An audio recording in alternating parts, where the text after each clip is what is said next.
Mahabharata became inevitable. Gandhari thought she needs to help her son Duryodhan, who's going to be facing these Pandavas. So she told Duryodhan that, look, I have built up a stockpile of merit by virtue of my austerities. She is to keep her eyes blindfolded. You come to me at night without wearing clothes. I will make you invincible merely by my glance. But you must not be wearing anything. Duryodhan said, all right, mother. At night, completely naked, Duryodhan got out of his house. When Shri Krishna came, Shri Krishna said, Duryodhan, what's the matter with you? Do you have a screw loose in your head? For a sane person to walk naked at night like this? Duryodhan said, it's my mother Gandhari's instruction that I must go to her without any clothes.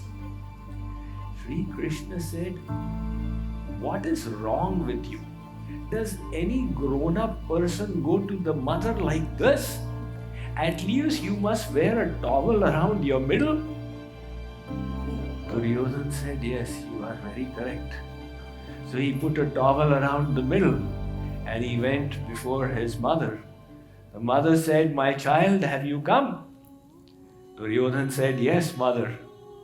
Gandhari said, are you without clothes? Yes, mother. She removed the blindfold and she looked at Duryodhan from head downwards. You are wearing clothes? Duryodhan said, mother, I met Shri Krishna on the way. And he said it will not be appropriate, so that is why I put on a little towel. Gandhari understood when Krishna is on the side of the Pandavas, nothing she does is going to help. Duryodhan became invincible except for the middle. And that was where Bhimsen, in the fight with the maces, hit him to wound him fatally. So even during the Mahabharata, Shri Krishna was always there for his devotees. When Duryodhan taunted Bhishma, Bhishma was the first commander-in-chief of the Kaurav army. Duryodhan said, Pitama, it is definitely within your capacity to vanquish these Pandavas. You are deliberately being lenient towards them. So Bhishma felt insulted. He said, all right, tomorrow by sunset, either I will kill their best warrior Arjun, or Lord Krishna will have to break his vow and lift weapons. So now, when this news spread around the Pandava camp, everybody was saying, my, things are not going well. The people were extremely dejected in the Pandava camp. So Shri Krishna went to Draupadi and he said, Draupadi, I need you to come with me at night. Draupadi said, all right, Maharaj, whatever be your instruction.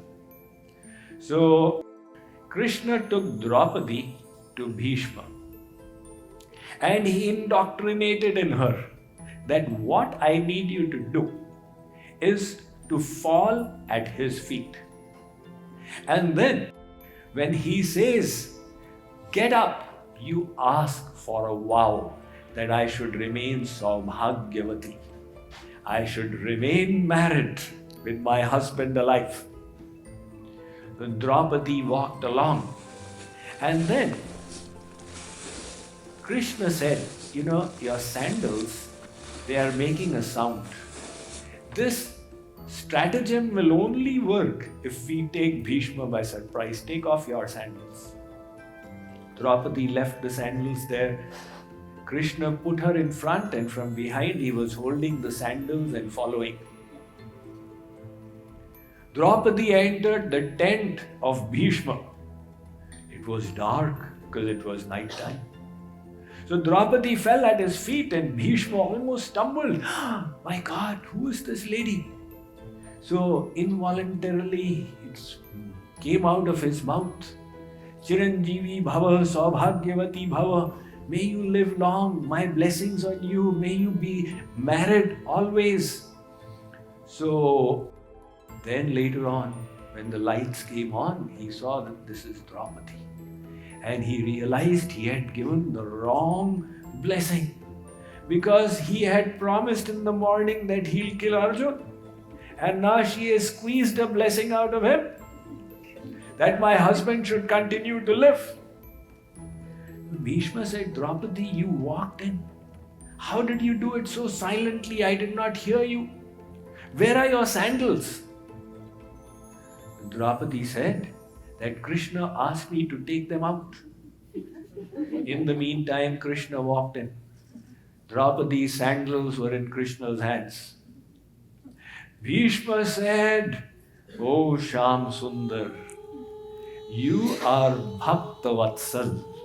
For the sake of your devotee, you are willing to even do this? Hold your devotee's sandals? That is the nature of Bhakta Vatsal Bhagavan. That is why this path of bhakti is so easy. It attracts the grace of God. And there are millions of such stories in the Indian culture. Let me share with you one such story. In a little town in Odisha called Jajpur, there was a very poor devotee called Bandhu Mohanti, who had little children and his wife. He was extremely poor. This particular year there was a famine and the family was famished. They were crying to him to give some food. He said, don't you worry. He was a great devotee of Jagannath. I have a friend in Puri. Come, let's go to him. He will give us a wonderful feast to eat. So with great hardship, they undertook the journey and in 4 days they reached Puri. Now when they reached the temple, there was a festival going on and a huge crowd was there in the temple. He tried to enter from different ways, but people were pushing him and his family out. So he went to the Dakshin Dwar, the southern gate. And there, when the rice used to be washed for cooking for the Lord, this liquid starch used to be spilled there. It was night time. He told his family that let's rest here. The wife said, where is your friend for whom we have come? He said, today being a festival, my friend is so busy. It is not possible to meet him. We will meet him tomorrow. They said, we are really hungry. He said, let us drink this starch and satiate our hunger for tonight. We'll see tomorrow. He will definitely take care of us. So the children and the wife, they took the starch and went to sleep. And Bandhu Mohanti was praying and praying, my Lord, I have no support apart from yourself. Please, for the sake of the faith of my family and children, I need your help. So the whole town went to sleep. But Lord Jagannath could not sleep. My friend has come. He said that I am his friend. So my friend is lying there hungry. Jagannath ji, he got out of his temple and he had a golden plate in which the offering was made. So he took the plate, he filled it with some items and he brought it to the Dakshin Dwar. And he said, where is Bandhu Mohanti? So Bandhu Mohanti got up. There's this plate of food that has come from your friend. Here, eat it. Bandhu Mohanti was astonished. A plate full of food, a golden plate. Saying this, he gave it, and the Lord went back to his temple. Bandhu Mohanti and his family had a wonderful feast. They had the feast and they kept the plate in the bag. Next morning, the Panda, the priest, he found that the golden plate is missing. So he let out the word that somebody was here in the temple last night who stole the plate. Go and find out. They were searching around and they found this family with the golden plate in their bag. The family was asleep. They raised the alarm. He is the thief. He said, I am not the thief. I was given this by my friend Jagannath. Nobody was willing to listen. They threw him into jail. So that night he was sleeping in the jail. When Lord Jagannath came in the dream of the Raja of Puri, and he said, what kind of behavior is this? If a friend of yours comes to meet you, will you put him in jail? Will you leave him hungry? My friend has come here and I gave my own plate to him. What loss is there of yours? Why do you have any objection? I need you to release him, take care of him, and provide for him for the rest of his life. The king said, my God, what a dream I had. Who is this friend of Lord Jagannath? He found out, he got him released from the jail and then provided him for the rest of his life. This is bhakti, the power of devotion. On the path of Gyan, you are on your own. And on the path of bhakti, the Lord is there for you. In Gyan, in Ashtanga Yoga, you are going on your own strength. I will do it. Jnani says, I am God, I don't need any grace of God. So God says, all right then, go ahead, do it. Do it by your effort. The yogi says, I will achieve this by my austerities. God says, go ahead. Ye yatha mam prapadyante tans tathaiva bhajamyaham. As one surrenders unto me, I reciprocate accordingly. But the devotee says, my Lord, I will try my best. But internally my faith is upon your grace. My efforts are only instrumental, nimit matra. And it is your grace that will make all the difference. Now God is obliged to step in, to intervene for the devotee. This is explained as the Marjar Markat Nyaya. The logic of the baby monkey versus the baby kitten. You see, the baby monkey needs to latch on to its mother's tummy. When the mother jumps from one branch to the other, the mother leaves it to the baby to hold on tight. It doesn't intervene. It's the baby's responsibility. If the baby is weak, it lets go and dharam, it will fall down. Once a herd of monkeys was going by and one baby fell to the ground. I saw what unfolded. The mother looked at its little one and turned its head and continues. You are not fit to live. It was your responsibility to hold me.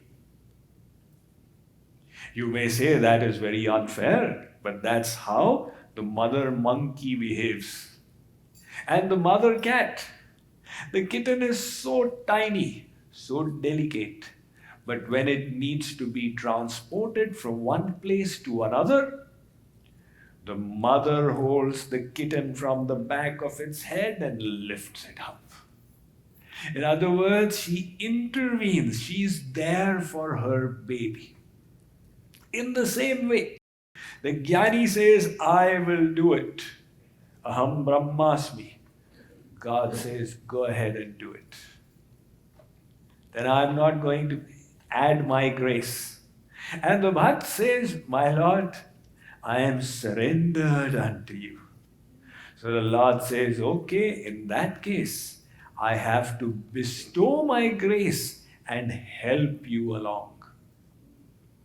That is why in the Bhagavad Gita he says, Kaunteya pratijanihi name bhakta pranashyati. Arjun, declare it boldly. My devotee shall never perish. So he did not say name jnani pranashyati. He did not say name karmi pranashyati. He did not say name yogi pranashyati. He said name bhaktaha pranashyati. Arjun, my devotee shall never perish because I will maintain the yoga kshem. Now what is yoga kshem? Kripaluji Maharaj explains. It means yoga and kshem. Whatever spiritual assets the soul needs for success in this journey but does not possess, the Lord supplies them. And kshem, what spiritual assets the devotee has already acquired, detachment, faith, etc., the Lord sustains it.